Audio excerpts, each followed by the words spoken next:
ہوا کرتے اور اللہ کی رحمت سے صرف کافر لوگ ہی مایوس ہوتے ہیں۔ صبر کرو اور اللہ صبر کرنے والوں کا اجر ضائع نہیں کیا کرتا۔ جب اللہ تعالیٰ مجھے امید دلاتا ہے تو میں پھر سے تازہ دم ہو جاتا ہوں۔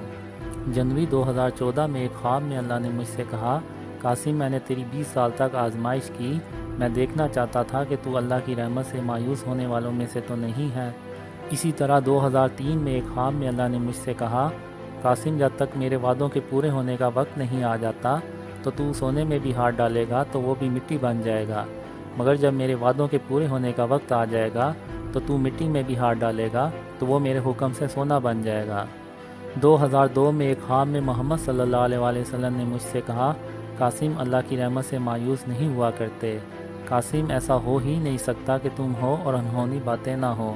تمہارے دور میں زمین اپنے اندر سے ہر طرح کے خزانے نکالے گی، درختوں پہ پتے کم اور پھل زیادہ لگا کریں گے، اور رزق ہی رزق ہوگا، اور کوئی غریب نہیں رہے گا، اور ہر طرف امن ہوگا، عدل اور انصاف ہوگا، اور ایسا دور اس سے پہلے کسی نے نہیں دیکھا ہوگا۔ میں نے اپنے خوابوں میں اللہ کی طرف نہیں دیکھا، یعنی جیسے ہم نماز میں سر کو جھکا کے کھڑے ہوتے ہیں، میں بھی اسی طرح اپنے آپ کو اللہ کے عرش کے سامنے کھڑا پاتا ہوں، اور اللہ کو سر اٹھا کے دیکھنے کی ہمت ہی نہیں ہوتی۔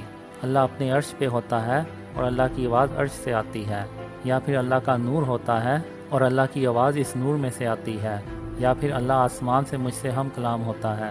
اسی طرح میں محمد صلی اللہ علیہ وسلم کے سامنے بھی سر کو جھکا کے کھڑا ہوتا ہوں، اور محمد صلی اللہ علیہ وسلم کے سامنے سر کو اٹھانے کی ہمت ہی نہیں ہوتی، اور یہی وجہ ہے کہ میں آج تک محمد صلی اللہ علیہ وسلم کا چہرہ نہیں دیکھ سکا۔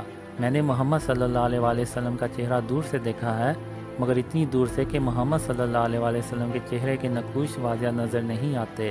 ایک خواب میں محمد صلی اللہ علیہ وسلم سے میں گلے ملا تو میرا پورا جسم گواہی دے رہا تھا کہ میں محمد صلی اللہ علیہ وسلم سے گلے مل رہا ہوں، اور میں کئی خوابوں میں محمد صلی اللہ علیہ وسلم سے ہاتھ ملا چکا ہوں، اور میرا ہاتھ وہی دیتا ہے کہ میں محمد صلی اللہ علیہ وسلم سے ہاتھ ملا رہا ہوں۔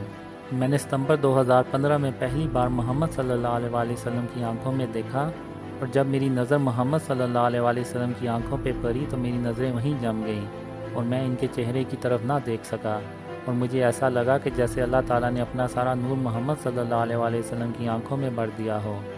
میں اپنے خوابوں میں کئی نبیوں اور پیغمبروں سے ملاقات کر چکا ہوں، مگر چہرہ میں نے صرف سلیمان علیہ السلام کا دیکھا ہے۔ اس کے علاوہ میں حضرت عیسیٰ علیہ السلام کو بھی کئی بار اپنے خواب میں دیکھ چکا ہوں۔ ایک خواب میں عیسیٰ علیہ السلام کو آسمان سے اترتے ہوئے دیکھتا ہوں، اور پھر یاجوج ماجوج باہر نکل آتے ہیں، اور میں کچھ لوگوں کے ساتھ عیسیٰ علیہ السلام کے پاس پہنچتا ہوں، اور پھر ہم عیسیٰ علیہ السلام کے ساتھ رہنا شروع کر دیتے ہیں۔ اور کچھ خوابوں میں دیکھتا ہوں کہ جب پوری دنیا امن سے بھر جاتی ہے تو اس کے کچھ سالوں کے بعد دجال ظاہر ہو جاتا ہے، اور دجال دنیا کے امن کو تباہ کرنے کی کوشش کرتا ہے۔ 1993 میں نے اپنے خوابوں کو باقاعدہ طور پہ ایک کاپی میں لکھنا شروع کر دیا۔ مثلا میں نے اللہ تعالیٰ اور محمد صلی اللہ علیہ وسلم کو کب اور کتنی بار خواب میں دیکھا اور ان سے کیا گفتگو ہوئی، مگر بدقسمتی سے کچھ سال پہلے سامان کی منتقلی کے دوران وہ کاپی مجھ سے گم ہو گئی۔ اللہ اور محمد صلی اللہ علیہ وسلم سے ہم کلام ہونے والے میرے ان خوابوں کی کل تعداد 800 سے زیادہ ہے۔ ان میں سے بہت سے خواب مجھے ابھی بھی یاد ہیں۔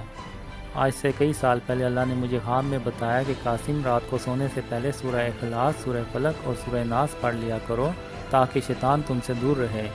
اللہ کا شکر ہے کہ میں اس نصیحت پر کئی سالوں سے عمل کر رہا ہوں۔ اللہ نے مجھے بہت خوابوں میں کہا کہ قاسم ایک دن میں تیری مدد کروں گا اور تمہیں کامیاب کروں گا، اور پوری دنیا تمہاری اس کامیابی کو دیکھے گی، چاہے قیامت کے آنے میں ایک دن ہی کیوں نہ باقی ہو، میں تجھ سے کیے ہوئے اپنے سارے وعدے ضرور پورے کروں گا۔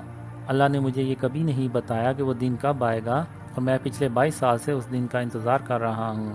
یہ ایک بہت ہی لمبی داستان ہے، اور میں ابھی تک اللہ تعالیٰ اور محمد صلی اللہ علیہ وسلم کی دی گئی بشارتوں کے پورے ہونے کا انتظار کر رہا ہوں، اور پچھلے 22 سالوں سے امید لگائے بیٹھا ہوں۔ اللہ نے میرے مقدر میں کیا لکھا ہے یہ میں نہیں جانتا، وہ صرف اللہ ہی بہتر جانتا ہے۔ مزید جاننے کے لیے میرے فیس بک پیج یا یوٹیوب چینل کو وزٹ کیجیے۔ جزاکم اللہ خیر۔ السلام علیکم۔